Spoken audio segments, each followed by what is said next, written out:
Hola a todas y a todos, a las caras conocidas, a las no tanto.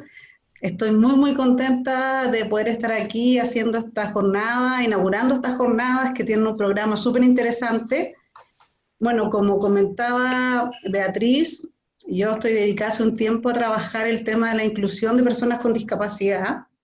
Y hoy específicamente vamos a hablar de las personas dentro del espectro autista.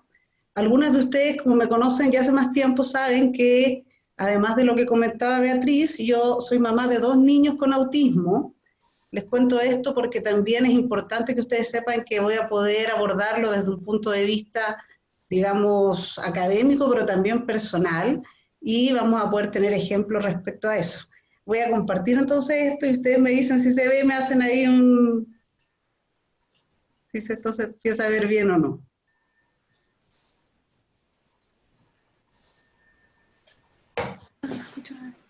Ahí.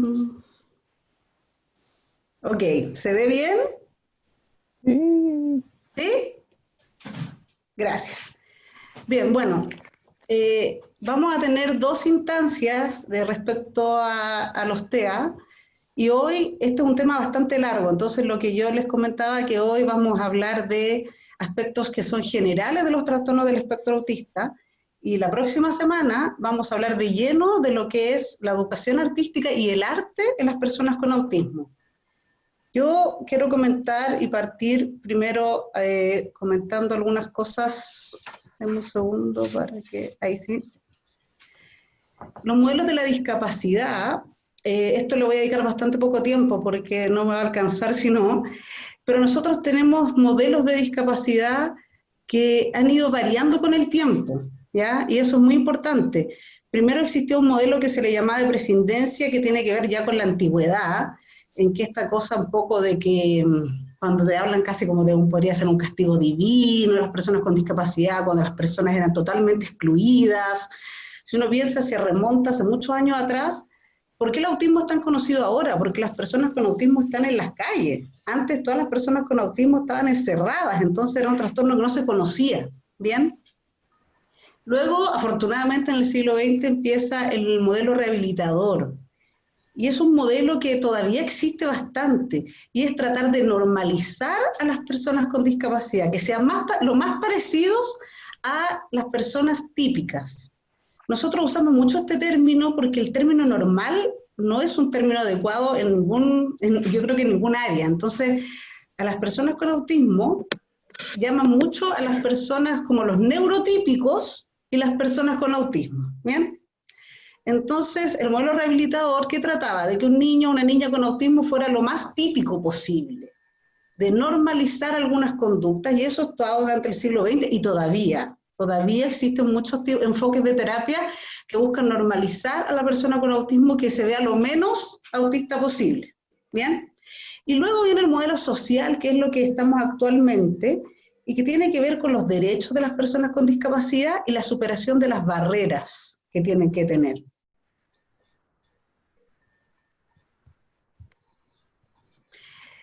Nosotros podemos pensar que la OMS, que ahora está tan de moda que hablamos de ella cada rato, pero la OMS, si uno mira el año 2001, ya empieza a definir discapacidad, esto es discapacidad en general, no solo autismo, como un resultado de una interacción.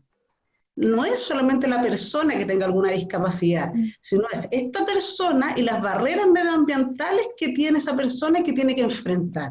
Y eso ya tiene que ver directamente con nosotros, personas que estamos trabajando en cultura, que es como podernos a decir, ¿mi espacio es accesible, por ejemplo, para una persona con movilidad reducida? ¿O yo estoy poniendo una barrera para que esa persona me visite? Cosa que en Chile sabemos que existe y bastante. Espacios que no tienen ni siquiera accesibilidad física. Ahí tenemos los íconos de discapacidad, el autismo estaría dentro del rojo, que son todo lo que tenga que ver con la discapacidad intelectual, ¿ya? Pero tenemos las personas con discapacidad física, las personas sordas, las personas ciegas. Es interesante también empezar a hablar un poco del lenguaje con que nos referimos a discapacidad, lo hablábamos antes de empezar. Las personas con discapacidad son personas que tienen diferentes tipos de discapacidad, pero no existe decir capacidades diferentes, o cuando hablamos de necesidad educativa especial, esos son en general eufemismos. La persona tiene una discapacidad física, la persona es sorda, la persona es ciega. Y esa es la forma correcta de decirlo. O sea, si yo, por ejemplo, estoy en mi institución y veo que en la puerta hay una persona en silla de ruedas, yo tengo que decir, oigan, hay una persona acá en silla de ruedas, o una persona con discapacidad física, podemos poner la rampa o lo que sea necesario, es eso. No tengo tampoco que darme tanta vuelta para hablar de discapacidad. Lo importante es lo otro, es que no poner barreras para que esa persona pueda ejercer sus derechos. En el ámbito de la cultura, yo no lo quise poner acá porque si no me iba a alargar demasiado, pero existe un documento que yo se los puedo mandar a los que les interese, al final les voy a dejar mi contacto, que es la Convención Internacional de las Personas con Discapacidad, de sus derechos, y hay todo un artículo que habla respecto a la cultura, un artículo completo, y habla de la obligación que se tiene de hacer los ajustes para que estas personas puedan acceder, se puedan hacer todo lo necesario para que puedan disfrutar del ocio, de la recreación, y tiene que ver con espacios como los nuestros. Yo, ojo, me sale un cartel y estoy admitiendo a toda la gente. No sé si eso está bien o no, pero ahí les comento. Eh, bien. Bueno, ya vamos a entrar a hablar del autismo para que me alcance el tiempo. Lo primero, ¿qué es el autismo? ¿Ya? El autismo es una de las discapacidades también más misteriosas que existe, porque tampoco está claro su origen. Y eso es... tiene trabajando científicos durante mucho tiempo, en muchos lugares del mundo con proyectos muy ambiciosos de tratar de entender por qué nacen personas autistas y por qué, según los estudios, cada vez hay más niños y niñas con autismo. Antes se hablaba, no sé, uno de 1000, ahora hay estadísticas que hablan de que hay un niño con autismo, niño o niña, entre 100 niños. Hay otras estadísticas que hablan uno entre 68. Entonces, por eso cada vez también es más común y obviamente también cada vez hay mejores diagnósticos para el autismo. Porque hay muchas personas que siendo adultas se dan cuenta de esto. Ahora, afortunadamente, los diagnósticos del autismo llegan en la primera infancia, que es lo más importante también. Pero bueno, volviendo, el trastorno del espectro autista que se denomina TEA, porque es la abreviación y es lo más fácil también, es una afección neurológica de desarrollo. Comienza siempre en la niñez. Nadie, ningún adulto va a ser autista. Y si lo es porque no supo antes que era, ¿ya? Esto es una afección que comienza en general a partir de los 18 meses, o por esa etapa, entonces es bien fuerte también porque tú tienes un niño que es normal, en general. Es un niño que es normal y empieza a tener un retroceso a sus capacidades. Aquí viene también todo el tema, no sé si ustedes han escuchado de las vacunas o varias cosas así, porque mucha gente pensaba que algo había pasado, por ejemplo, cuando le pusieron la vacuna de tal edad, que el niño empezó a retroceder. Bueno, esos son temas ya más largos de harina de otro costal, pero en general, como al año, año y medio, el niño empieza a perder habilidades. Entonces, ¿qué pasa con el autismo? Comienza la niñez y va a afectar, esto es muy importante, toda la vida de una persona. El autismo no se quita, aunque personas le digan lo contrario, ¿ya? Yo sé que suena un poco fuerte esto, pero yo ya tengo bastante camino recorrido y se los puedo decir con seguridad. Las personas con autismo pueden tener una gran mejoría en su calidad de vida, pero siempre van a tener autismo. ¿Bien? ¿Afecta qué cosa el autismo? Todo. Cómo una persona se comporta, cómo interactúa, cómo se comunica, cómo aprende. Entonces, es una condición. Eso es muy importante. El autismo no es una enfermedad. Hace muy poco, en este contexto de la pandemia, cuando sale la subsecretaria diciendo que iba a haber un permiso para todas las personas con autismo u otra enfermedad similar, todos nosotros quedamos, porque no es una enfermedad. Las personas con autismo no están enfermas, es una condición y que va a ser permanente. Este monito que está ahí, que es una pieza rompecabezas, se los coloco porque es el símbolo del autismo. Se utiliza en todas partes, porque hablan un poco como de la pieza que falta también, para entender este universo que es como tan complejo. Y se ha puesto como color el color azul, y eso, bueno, eso ya hay mucha gente que igual es media creativa y que tiene que ver, hay muchos niños con autismo que también les gusta mucho el agua, es una característica, no lo tengo tan claro, pero el tema es que cuando ustedes vean pieza rompecabezas es un símbolo del autismo. Bueno, las áreas afectadas en las personas con autismo son muchas. Aquí yo voy a tratar de explicarlo lo más conciso que yo puedo, pero en general son las que están ahí. Hay un área social, área de la comunicación y el lenguaje, la anticipación, la flexibilidad, la simbolización y la integración sensorial. Espero alcanzar a hablar de todo esto hoy. Ese es como mi objetivo. Bien, aquí hay cosas importantes. Esto es un espectro. Imagínense que esto es como una mesa. Entonces tú tienes en un lado las personas con autismo severo. Pueden ser personas que no hablan, personas absolutamente dependientes, ¿ya? Y por otro lado, tú tienes personas totalmente insertas en el mundo, pero con rasgos autistas, ¿sí? ¿Qué pasa con el síndrome de Asperger? Estarían al medio de este espectro. Antes el Asperger se trataba diferente al autismo, ahora todos están dentro de los TEA, pero el Asperger es una condición muy conocida, porque eran personas que en general no tienen problemas de lenguaje, son personas que pueden ser muy brillantes en un área, pero sí tenían problemas respecto al tema social, por ejemplo. Mucho tema con la interacción social, con hacer amigos, con comprender algunos códigos sociales. Les puse esos dos ejemplos de series que ustedes pueden encontrar en televisión. A mí, de aquí yo recomiendo mucho la serie Atípica, es una serie más o menos nueva, que ustedes la pueden ver en Netflix, porque muestra a un Asperger, a un autista, digamos, no grave, de libro, está muy bien hecho, y también con una interacción familiar muy interesante. Y ahí es donde vemos cómo también el autismo no afecta solo a la persona, sino a toda la familia. Entonces ahí les dejo esas dos, que ahí si a alguien le interesa va a aprender bastante viendo esas series. Pero importante entonces que tengan claro esto, que el Asperger, mucha gente va a seguir hablando y va a ser difícil que no lo haga porque es algo muy nuevo. Pero estarían todos dentro de los TEA, lo que va a variar es la severidad que pueden tener en las distintas áreas. Bien, vamos a hablar por área más o menos cuáles son las áreas afectadas para que podamos ir entendiendo, y yo voy a tratar de poner algunos ejemplos. Primero, la comunicación y el lenguaje. Gran parte de las personas con autismo tienen dificultades de comunicación, dificultades desde no hablar o dificultades de que el lenguaje para ellos no es una forma efectiva de comunicarse. Hay muchas personas con autismo que pueden hablar mucho, mucho, mucho, pero su habla no es efectiva. No logra el objetivo de comunicar una cosa a una persona. Entonces, ellos te van a contar 1000 cosas, te van a hablar, te pueden hablar en otros idiomas, pero no logro comunicarme. Entonces, ojo, no siempre el lenguaje va a ser la mejor forma, ¿ya? Luego, aquí está hablada la reciprocidad socioemocional. Las personas con autismo tienen grandes dificultades en situaciones sociales, para mantener conversaciones, para intereses, para emociones. O sea, las personas con autismo cuando tienen un interés, es un interés, dos, pero les cuesta salirse de ese interés que ellos tienen. Entonces, a ustedes que trabajan en mediación es bien complejo, porque yo quiero que mire esto. Le estoy mostrando esta exposición, este objeto, esta pieza, pero la persona con autismo lo logra ligar a lo que a él le interesa.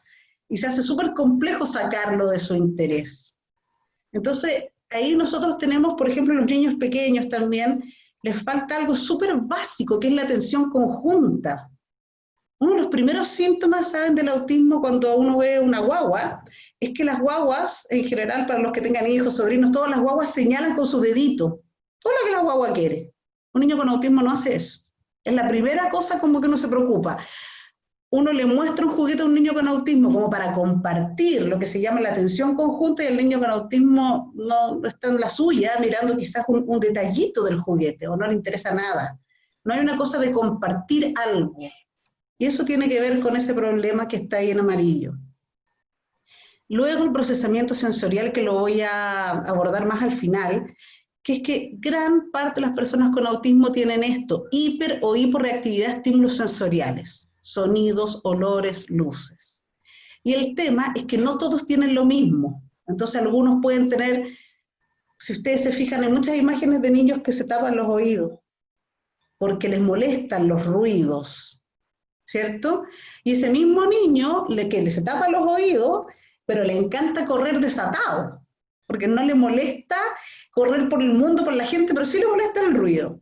Bueno, entonces ahí le podemos poner un audífono, ¿cierto? Pero hay niños que le molesta el ruido, pero además le molesta todo lo sensorial en su cabeza y no quiere ponerse audífono. Entonces son muchas combinaciones que hay en lo sensorial. Bueno, y ahí en la lámina grande, lo que decíamos ahí, de origen neurobiológico, más o menos desconocido, y va a acompañar a la persona toda su vida y va a impactar en su familia también. Yo quise incluir en esta presentación algunas frases de autistas adultos, ¿ya? Me parece muy interesante hacer esto porque son personas que han vivido todo esto, algunas no hablan pero escriben, han escrito libros, aunque casi no hablan, otras que sí logran tener un lenguaje fluido. Entonces aquí hay una persona que dice, primera cosa que para ustedes va a ser muy importante, ustedes que trabajan en educación, te oigo mejor cuando no te estoy mirando. El contacto visual es incómodo.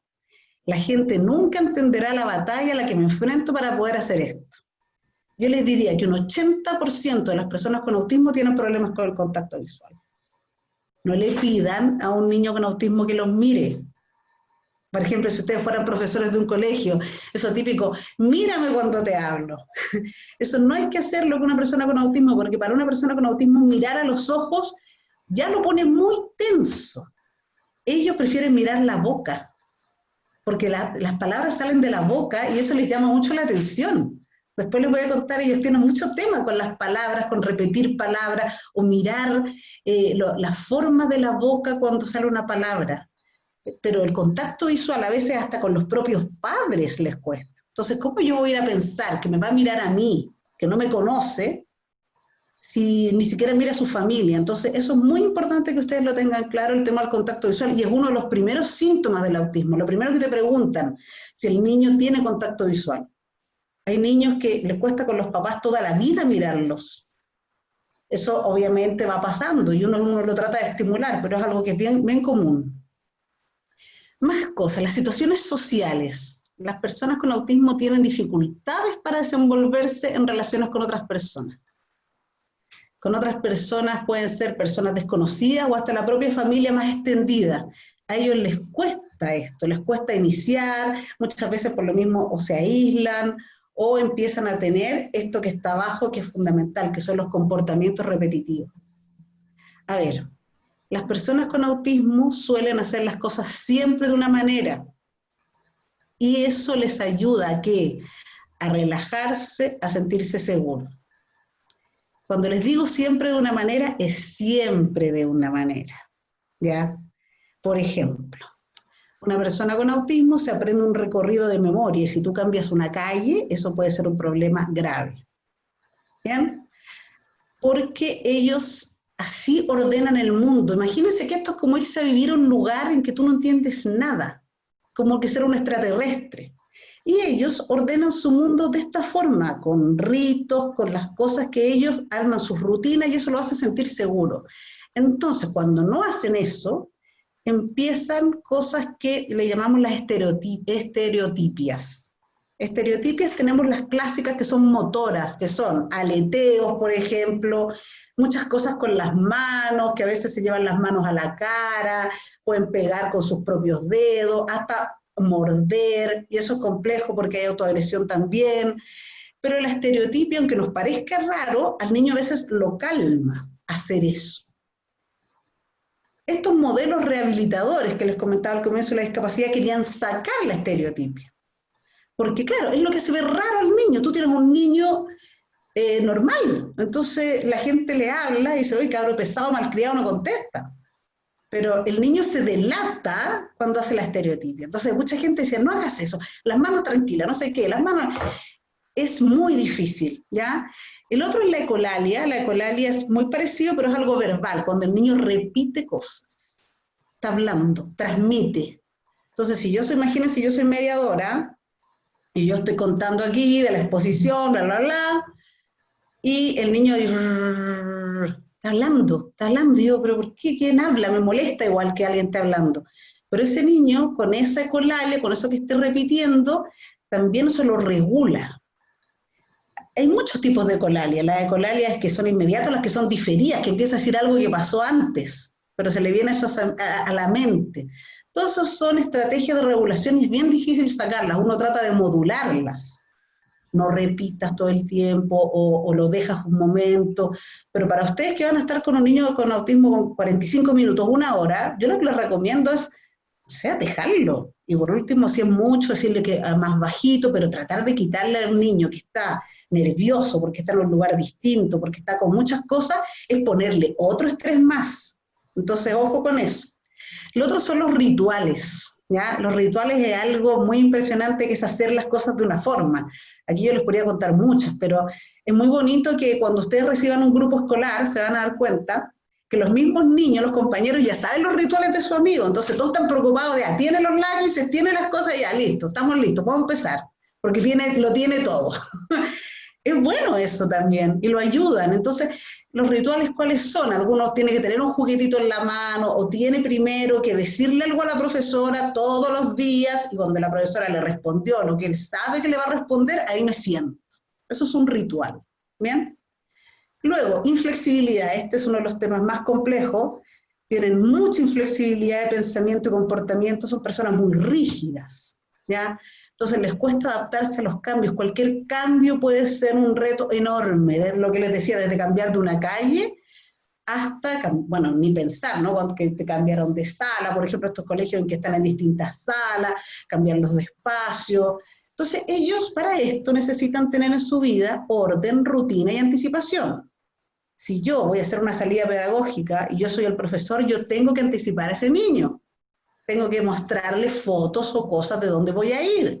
No vamos a estar en el colegio este día, vamos a salir, vamos a hacer esto y después vamos a volver al colegio. No cuesta tanto. Para ustedes como instituciones tampoco es tan difícil. Es enviar alguna foto, hoy por ejemplo, los va a atender esta educadora. Le mando una foto de la persona, mira, este día vas a estar con esta educadora y te va a mostrar unas cosas y después te va a ir a la casa.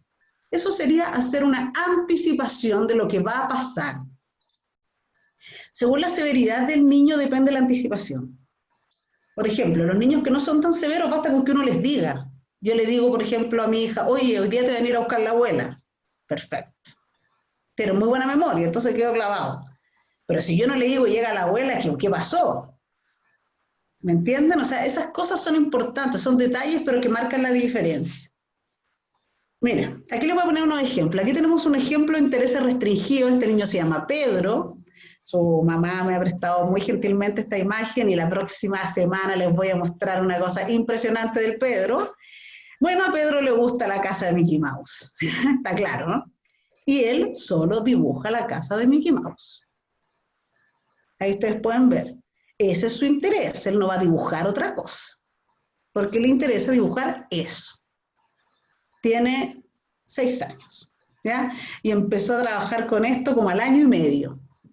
O sea, le puedo decir, la próxima semana vamos a ver, porque lo ha hecho en todos los soportes que ustedes se pueden imaginar. Ahí está el Pedro. Les voy a mostrar otro ejemplo de un ritual. Este es mío, este es de mi hija mayor. El colegio de ella hay que pasar por el canal San Carlos, ¿ya? Hay que cruzar la calle por ahí. Entonces, cada vez que pasamos por ahí hay que dibujar un río. Entonces, hay una libretita en la mochila, hay que sacarla y hay que dibujar un río. Yo tengo 2000 ríos de todos los años que he ido al colegio. Si yo no dibujo el río, queda la grande, no va al colegio. No lo puedo soportar. Entonces, pero nada, me demoro 2 segundos en dibujar el río y seguimos caminando. ¿Por qué pasa esto? Le gusta tanto el agua, le gusta tanto el río, pero este es un río que no es posible bañarse. ¿Qué hago con esto? ¿Cómo saco esto? Ya, lo dibujo, listo, se guardo en mi cajita del río, porque el cerebro de las personas con autismo son muchas cajitas. Listo, con el dibujo lo guardé, lo metí adentro. Ella ya es más grande, entonces ella misma se preocupa de que tiene que ir en la mochila a su agenda, porque ella sabe que si se le queda la agenda no va a haber dibujo. Bien, esto es un rito que ha durado, va en sexto básico, 6 años llevamos dibujando ríos. Y eso no va a cambiar. Pero ¿qué pasa? Me demoro más en tratar de que entienda, que no hay que hacer siempre lo mismo, a dibujar el famoso río y que tenga un buen día. Entonces uno empieza también a sopesar las cosas. Bueno, ¿qué pasa con las personas con autismo? Está una frase que es bien interesante. El alinear juguetes es algo típico de los niños con TEA, ¿ya? Es también de los primeros signos que la gente se empieza a preocupar, porque el niño no juega bien, entre comillas. No sé, tiene unos patos, ¿no? Entonces, en vez de que los patos se bañan, los junta todo y es una línea enorme. Esta es una foto de internet, ¿ya? Yo la saqué de internet, pero el niño para dormir necesita tener esta cosa ordenada. ¿Qué dice acá? esta persona. La realidad es una masa confusa de acontecimientos, personas, lugares, sonidos y visiones que interaccionan. Fijar rutinas, horarios, rutas y rituales es algo que me ayuda a poner orden. Tengo que dormir, pero tengo que haber hecho esto antes. Necesito ese orden para hacerlo. Esto es un ejemplo, hay miles de personas, hay muchos ejemplos de personas que tienen que hacer determinadas cosas antes de dormir. Esto no es un TOC, es más que eso, ¿ya? Creo que entiendan la diferencia, son cosas distintas. Esto es un rito que yo tengo que hacer y que me hace ordenar y me hace estar tranquilo. Miren, hay un activista que se llama Jim Sinclair, que es un adulto autista, y es muy interesante lo que él dice. Él dice que la vida tiene para mí valor y sentido, no deseo que me curen de mí mismo, ¿ya? Muchos autistas adultos ahora están un poco reivindicando todo esto de que ellos son así y no quieren que los cambien. A mí me pasa también, o sea, las personas con autismo, si tú les sacas el autismo, serían otras personas. A mí me pasa, yo tengo mi hija de 12 años, si me dijeran, ¿te gustaría que yo no fuera autista? Es que no sería ella si no fuera autista. Entonces lo que dice acá, el autismo es una forma de ser, es dominante en todo. Entonces es muy importante también escuchar a estas personas que están armando ahora un activismo bien fuerte respecto a que tienen el derecho de poder ser como son, como cualquier reivindicación que tenemos de las minorías. Quiero ser como soy, y esa es un poco como que me dejen aletear, que me dejen hacer las cosas que necesito hacer para estar tranquilo, estar en el mundo bien.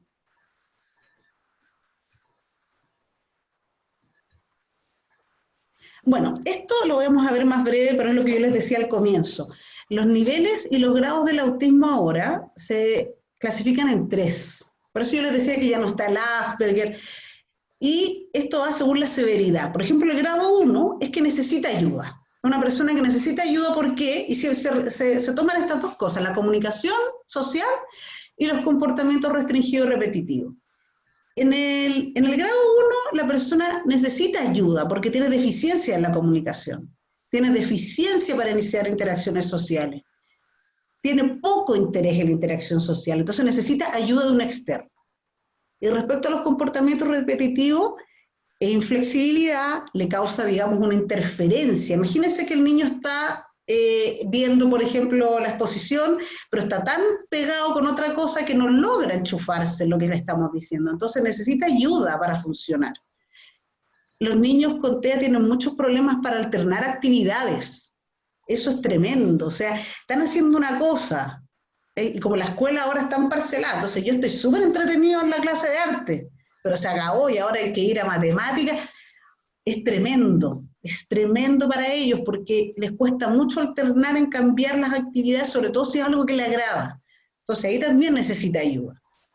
Pero ¿qué va a pasar? El grado 2 ya necesita una ayuda notable, porque digamos que la comunicación social hay una deficiencia notable, puede ser personas con muy poco lenguaje, y en los comportamientos restringidos no pueden hacer frente a los cambios sin, digamos, a veces descompensarse.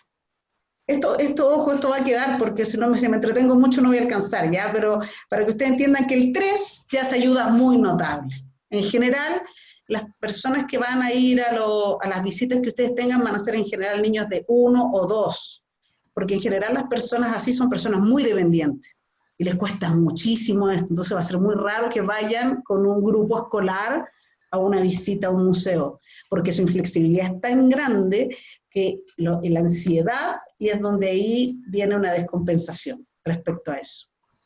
Entonces, por eso les decía que los TEA son esta cosa como este espectro que va desde los rasgos, que hay muchas personas, ahora ustedes después pueden pensar, todos nosotros conocemos a alguien que tenga rasgos autistas, todos, porque son rasgos que no lo inhabilitan para su vida, pero también hay personas que eso, lo severo sí lo inhabilita para otras cosas.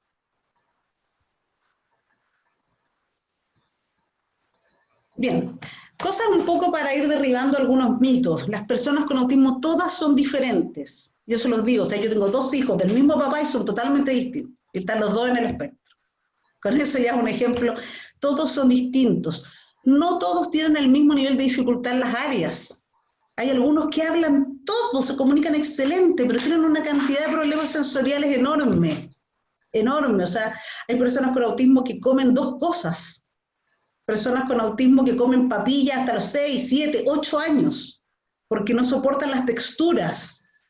Personas con autismo que les cuesta la ropa. O sea, por eso les decía que no todos tienen la misma dificultad. Las personas con autismo, ojo, pueden tener un coeficiente intelectual normal, superior o discapacidad. Esto de que son todos genios cerebritos es un mito. ¿Existen? Claro que sí. O sea, en la serie esa de Good Doctor, claro, era un cerebrito, un doctor, todo el tema, pero es un ejemplo.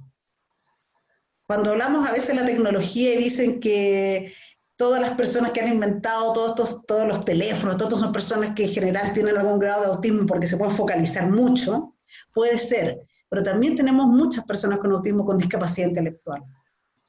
Esas ilustraciones de Miguel Gallardo, les recomiendo mucho seguirlo, en Instagram él es Capitán Gallardo, él es un ilustrador y papá de una niña con autismo severo, que es María. Hay una película muy bonita que se llama María y yo, y ustedes pueden buscar cosas de él en internet, y es alguien que ha aportado mucho en el activismo. Y también después les voy a dejar un enlace con un video muy bonito que él ha hecho para que podamos conocer más cosas. Bueno, para ir avanzando, causas de crisis que puede tener una persona con autismo en el contexto en que ustedes están. El cambio de rutina lo puede hacer tener la crisis, o sea, aunque le avisen, pero las cosas eran demasiado distintas, que me llevaron de un lado a otro, que me hicieron esperar en un hall, pero después me llevaron a una sala, ¿no? Porque después vamos a ir a la otra. Eso puede ser una causa de una crisis. Luego, una sobrecarga sensorial, demasiado ruido, demasiada cosa pasando, eso también puede ser una crisis. La emoción positiva o negativa también puede gatillar una crisis, una descompensación. Sumado a la rutina está la pérdida del control, que la persona sienta que ya no tiene el control de lo que está pasando. Las tareas múltiples, que te pidan muchas cosas, o sea, que te pidan, mira esto, anota lo que más te gustó, ahora saca una foto, o sea, muchas cosas para una persona que se tiende a focalizar en una puede ser una causa de crisis. Y una muy importante es un ritual no satisfecho. Ponte que el niño quería dar vuelta en círculo antes de sentarse, y yo le dije, no, te sientas, eso seguro que es una crisis. Ojo con eso. Los rituales son muy importantes, y a veces no nos cuesta nada dejar que hagan un ritual. ¿Ya? No le hace mal a nadie. Pero no dejar hacerlo muchas veces, lo que les ponía el ejemplo del río. Si yo no dibujo el río, ahí voy a armar un... ¿Qué cuesta? No me cuesta tanto dibujar el famoso río. ¿Bien? Esto se los voy a dejar también, es un libro, después lo pueden buscar ustedes, que me gusta mucho. Él es un chico que no hablaba, pero que escribió este libro que se llama La razón por la que salto. Es un libro hermoso, ¿ya? Y aquí él habla varias cosas respecto a por qué las personas con autismo repiten las palabras. Él les encanta repetir las palabras muchas veces, una palabra rara que les parece divertida. Tengo un amigo que le encanta la palabra antihistamínico. Dice, es que me voy a tomar un antihistamínico. Y no sé por qué, pero le gustó, y él dibuja que va a tomar un antihistamínico, no sé cuántito. Entonces, ¿qué dicen acá? Porque ellos hablan de que, por ejemplo, las mismas preguntas, ¿por qué las repiten? ¿Qué día es hoy? ¿Mañana toca colegio? Son preguntas sencillas, las repito una y otra vez, y no lo hago porque no comprenda las cosas. Sé que lo comprendo, pero las personas también lo tienden a olvidar las cosas, tienen otra forma de recordar. Fíjense en esto que dice aquí en el párrafo que sigue. Entiendo las cosas, pero mi modo de recordar funciona de una manera diferente al de los demás. Imagino que la memoria de una persona normal está dispuesta en forma continua como una línea. Mi memoria, en cambio, es más bien como una piscina llena de puntos. Yo siempre estoy pescando esos puntos, repitiendo esas preguntas, para llegar al recuerdo que representa cada punto.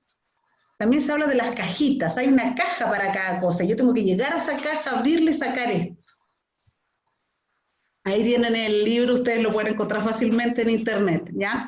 Aquí habla también respecto a la emoción, cómo las personas con autismo reaccionan físicamente a las cosas, totalmente físicamente. Entonces ellos saltan, si están contentos, gritan, se van a reír, porque ellos no tienen el filtro que nosotros tenemos.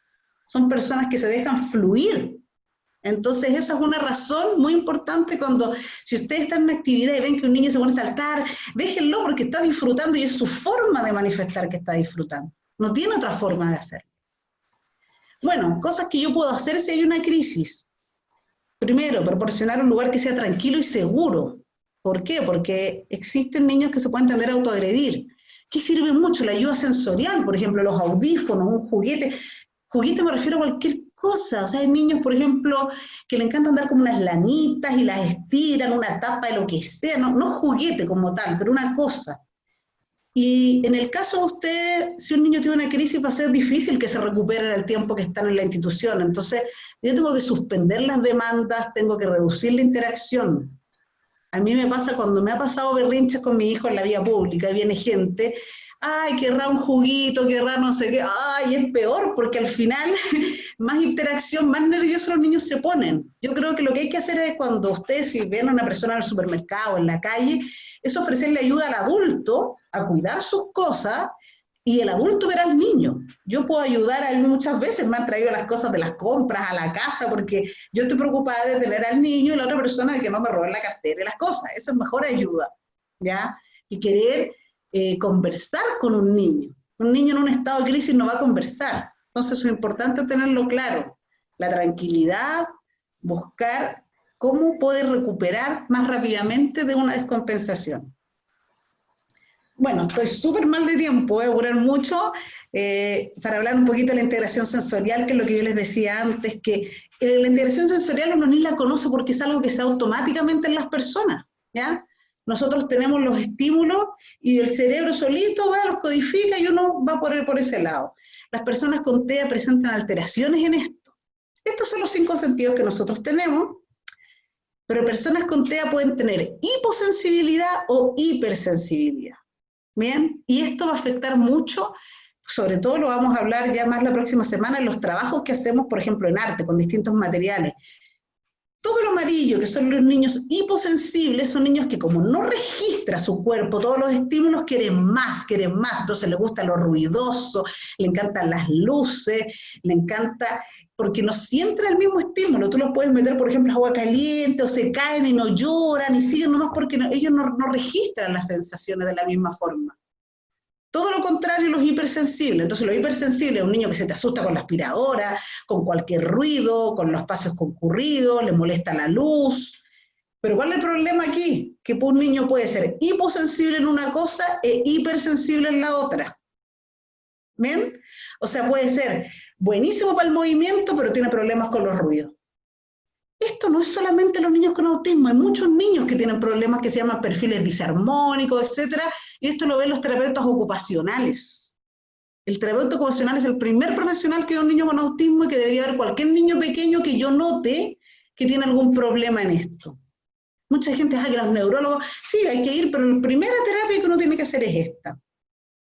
Hay 2 sistemas que nosotros no los ubicamos mucho, que son el sistema vestibular y el sistema propioceptivo, ¿ya?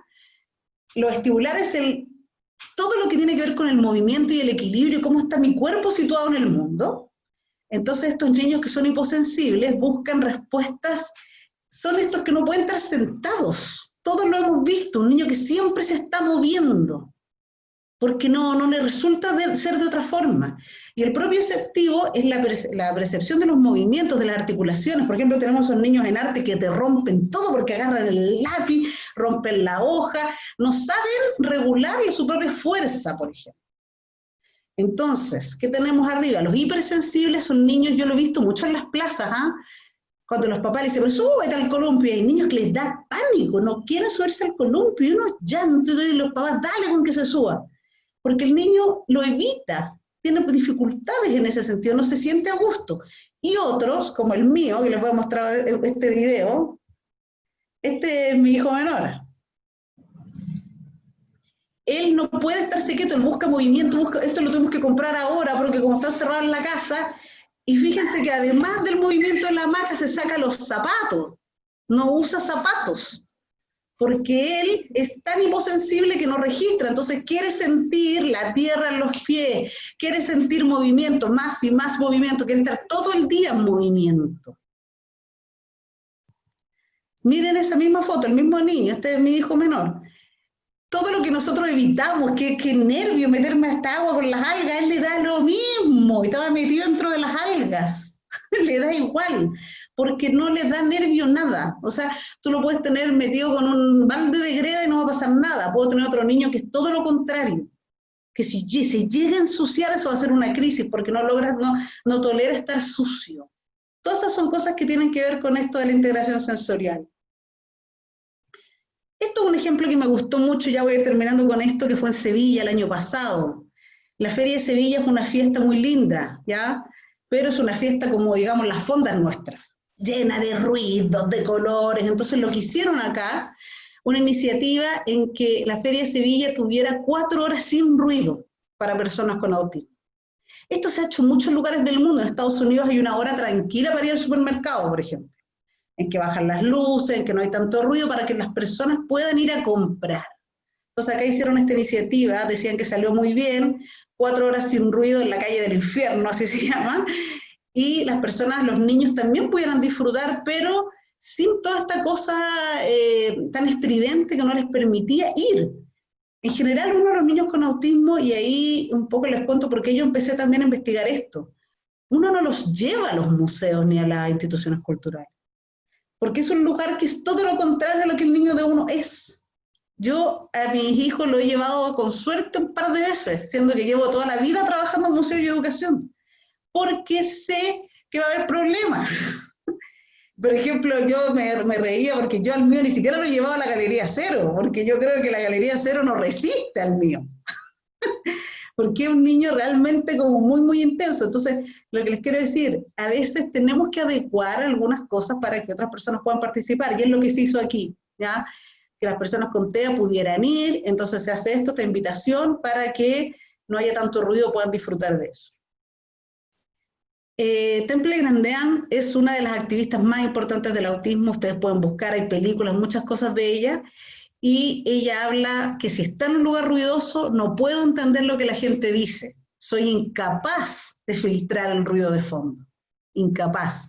Pucha, este video es súper bueno, pero el problema es que no se escucha muy bien, lo vamos a poner un ratito y después yo se los puedo dejar el enlace, pero es una animación que alguien hizo, respecto a cómo perciben las personas con autismo. Miren, les voy a ir hablando en medio.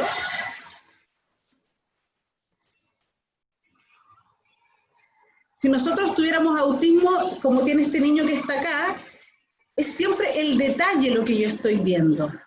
El aire que me llega de ahí, la luz de esa ambulancia. Entonces todo eso me empieza a afectar mi percepción del conjunto. No veo el conjunto, me voy a un detalle. Me gusta mucho esta escena, fíjense aquí. Ese ruido que puede ser imperceptible, que puede estar haciendo la chica y la garzona que está ahí tomando las notas, para el niño puede sonar enorme. Y es una molestia muy grande, entonces está ahí ese ruido me molesta. Todo ese tipo de cosas, y al final se junta tantas cosas entre las luces y los ruidos que se urge una descompensación.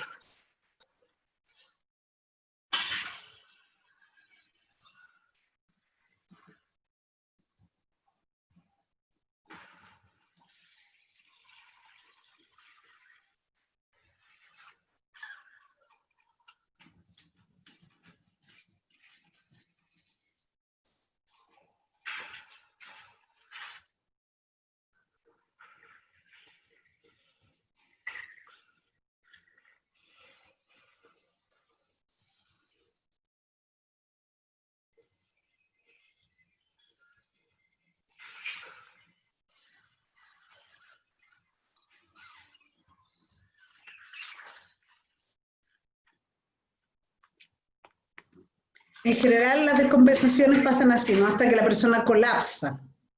Y cuando es un niño más grande o una persona adulta, en general hay técnicas para tomarlo, para que no se agreda, y requieren en general ayuda cuando eso pasa. Entonces lo mejor es prevenir que eso no pase, invertir tiempo en prevenir que eso no pase.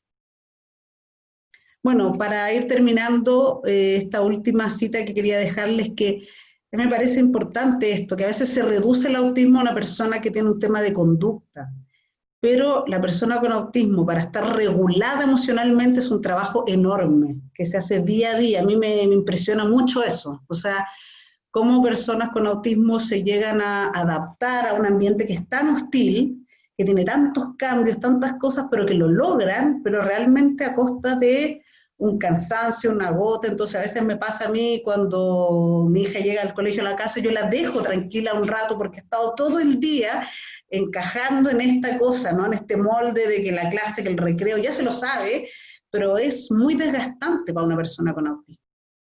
Bueno, espero que esta parte más o menos haya clarificado algunas cosas y ahora voy a quedar atenta ya a las preguntas que ustedes tengan.